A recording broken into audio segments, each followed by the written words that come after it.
Hello everyone, good morning. I hope you are fine. We have to start our syllabus and start our work on regular basis. Whatever work is given to you, whatever topics are being taught, that all work you have to complete and you have to submit on regular basis. Okay, and I'll be using my screen sharing like, and please watch the videos, and after watching you have to write it. Okay, let us start with the syllabus. Which chapter we are going to start? Chapter number 10. That is the next chapter, because we studied earlier chapter number 8 and 9. Now chapter number 10 is about what? Microbes in human welfare. So we will start with this chapter. Okay, so let us continue. Microbes in human welfare means here we are going to discuss about the use of microorganisms for the welfare of human beings. You know as to which all organisms are living. One of them is microscopic plants that are quite large sized, that we see every day around us. Then the animals, second group, and then third one you can say here is microorganisms, or in short microbes. These three are the major component or group of organisms that are included in biological system on this earth.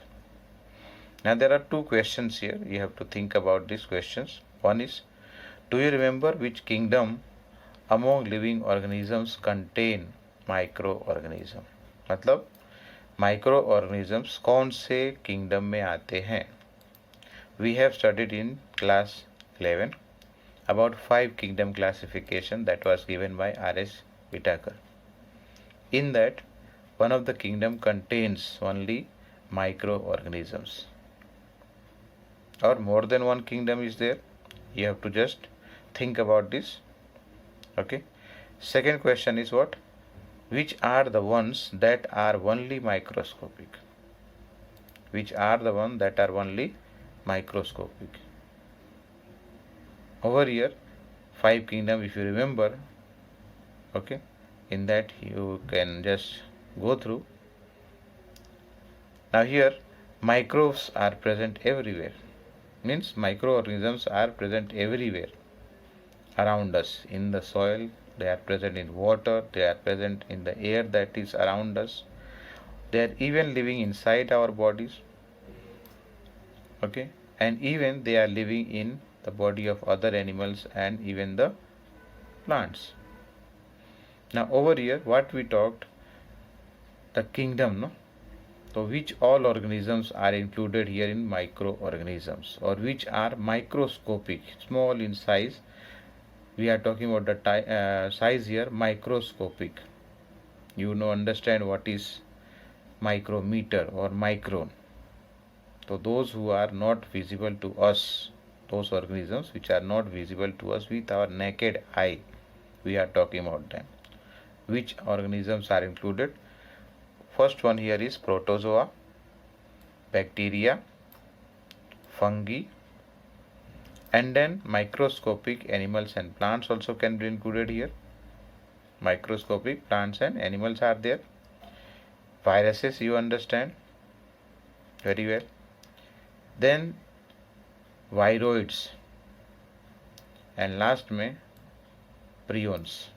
If you remember viroids and prions, we have studied this in class 11. Now when we talk about this last one, prions, they are not having even genetic material, RNA DNA उनके पास नहीं है. They are only having protein. Okay, but this protein has the ability to infect, and that's why they act as a proteinaceous infectious agent. Now when we are talking about microorganisms, where is the habitat for them, or where do they live, where they can be found? So they are present everywhere. Just now we talked, they are present in the soil, in water, air, in our body even, and in the body of animals and plants. and there are some others which are very different. Why different? Because they can live at even the locations, the sites where no other life form may be possible. जहाँ पर दूसरे organisms grow नहीं कर सकते हैं, वहाँ भी ये पाए जाते हैं. जैसे कि deep inside the geysers, you understand, that is also called as what? Thermal vents. मतलब the temperature over there may be greater than 100 degree Celsius. May be greater than 100 degree Celsius. Maybe, what I say, temperature greater than 100 degree Celsius. Is it right? Now over here, second one is talking about deep inside the soil. Deep in the soil. Third one is under the layers of snow, which is having thickness of more than 1 meter or several meters thickness it has. But when you talk about snow, the temperature is at least 0 degree Celsius or lower than that. At that temperature also microorganisms are surviving. And even in the environment which are having highly acidic condition. That is, in highly acidic condition also microorganisms can be found, growing there, thriving there without any problem. Now over here, bacteria and fungi can be grown in the laboratory by using nutritive media or nutrient media, and after their multiplication cell divides and forms colonies. Now these colonies can be seen with our naked eye, but we cannot see the individual cells, individual bacterial cell or fungal cell with our naked eye. We require a microscope. And when we are talking about this forming of colonies, okay, which are found where we just now I said, when they are grown on nutritive media in the laboratory, and these cultures are useful in the study of microorganisms. As to how do they cause disease, how do they grow, how they can be controlled, all those things are important to us. In chapter number 8 we have studied about microorganisms, some microorganisms that cause disease in our body.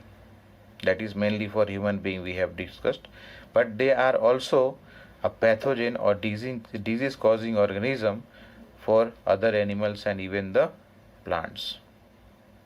But here one thing should be mentioned, that all microorganisms do not cause the disease. मतलब सभी micro organism बीमारी cause करते हैं ऐसा जरूरी नहीं है. There are some microorganisms that are even useful to us.